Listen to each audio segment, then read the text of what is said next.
బిడ్డ పుట్టిన తర్వాత ఎదుగుదలలో ఆ వయసుకు తగ్గట్టుగా మనం చాలా మార్పులు చూస్తూ ఉంటాము. కొంతమంది పిల్లలకి మట్టుకి మాటలు సరిగ్గా రాకపోవటము, ఎదుటి వాళ్ళతో ఇంటరాక్షన్ అనేది చాలా తక్కువగా ఉండటం లాంటివి చూస్తున్నప్పుడు, ముఖ్యంగా అందరికీ గుర్తొచ్చే ఒకే ఒక పదం autism. Hi, this is doctor Sushmita Gajula, psychiatrist. ముఖ్యంగా ఆటిజంలో social interaction and communication deficits అంటాము. దాంట్లో మొదటగా మనం గమనించుకోవాల్సింది ఏంటంటే స్పీచ్. ఆ వయసుకు తగ్గట్టుగా మాటలు సరిగ్గా రాకపోవటము.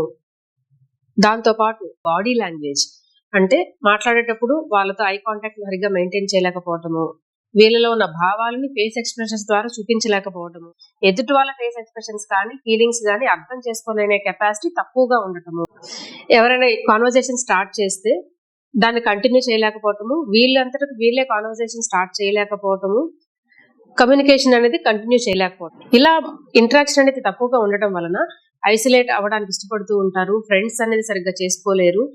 ఇంట్లో ఎవరైనా ప్రేమ చూపిస్తున్నా సరే తిరిగి ఆ ప్రేమని రెసిప్రోకేట్ చేయలేకపోవటము, ఒక్కరే ఆడుకోవడానికి ఇష్టపడటము, టాయ్స్ అనేది షేర్ చేసుకోలేకపోవడం లాంటివి సోషల్ ఇంటరాక్షన్ లో వచ్చే డెఫిసిట్స్.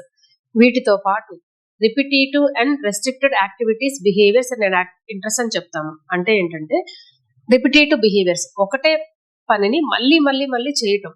ఫర్ ఎగ్జాంపుల్, తల ఆడిస్తూ ఉండటము, హెడ్ నాడింగ్, సర్కిల్స్ లో తిరగడానికి ఇష్టపడటము, టాయ్స్ ని అదే పనిగా లైన్ లో పెక్యులర్ గా పెట్టి ఆడుకోవటము, ఒకటే పదాన్ని రిపీటెడ్ గా చెప్తూ ఉండటము, రాకింగ్ మూమెంట్స్ అంటాం, ముందుకి వెనక్కి ఊగటము, లేకపోతే హ్యాండ్ ఫ్లాపింగ్, చేతులు అలా అలా ఊగటం, ఇలా రకరకాలుగా కొన్ని కొన్ని మేనేజర్స్ మనం వాళ్ళలో అబ్జర్వ్ చేయొచ్చు.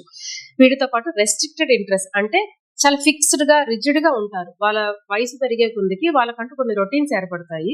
ఆ రొటీన్ అనేది ఏ మాత్రం చేంజ్ అయినా సరే కొంచెం కూడా ఇష్టపడరు, టెంపర్ టాంట్రమ్స్ వచ్చేస్తాయి అనమాట. ఆ రొటీన్స్ లో ప్రతిదీ, అంటే ఫర్ ఎగ్జాంపుల్ వాళ్ళకున్న సెన్సెస్ తీసుకుంటే, టచ్ సెన్సేషన్ కి ఎవరైనా స్ట్రేంజర్స్ వచ్చి వాళ్ళని ముట్టుకున్నా సరే ఇష్టపడరు. ఆ టచ్ లో వేసుకునే బట్టలు, పడుకునే బెడ్షీట్స్ తో సహా ఒకటే టైప్ ఉండడానికి చూస్తారు. టేస్ట్ సెన్సేషన్ లో ఒకటే టైప్ ఆఫ్ ఫుడ్, లేకపోతే చాలా పిక్కీగా కొన్ని మాత్రమే తినడానికి ఇష్టపడటము, అదే టైమ్స్ ని రొటీన్స్ ని ఫాలో అవడానికి చూడటము, కొత్త వాళ్ళు ఎవరైనా ఇంటికి వచ్చినా లేకపోతే వీళ్ళు కొత్త ప్లేస్ కి వెళ్ళినా సరే అడ్జస్ట్ అవ్వడానికి చాలా కష్టపడటము, కొన్ని లైట్స్ కి ఫ్యాసినేటింగ్ గా ఉండటము, లేదంటే సౌండ్స్ కి ఏదో హైపర్ గా రియాక్ట్ అవటము, లేదంటే అసలు రియాక్షన్ అనేది చూపించకపోవటము, ఇలాంటివన్నీ మనం ఆటిజం పిల్లల్లో చూడొచ్చు. అన్ని అందరికీ ఉండాల్సిన అవసరం లేదు. వాళ్ళ వాళ్ళ సివియారిటీ బట్టి కొన్ని లక్షణాలు కొంతమందిలో మనం చూడొచ్చు.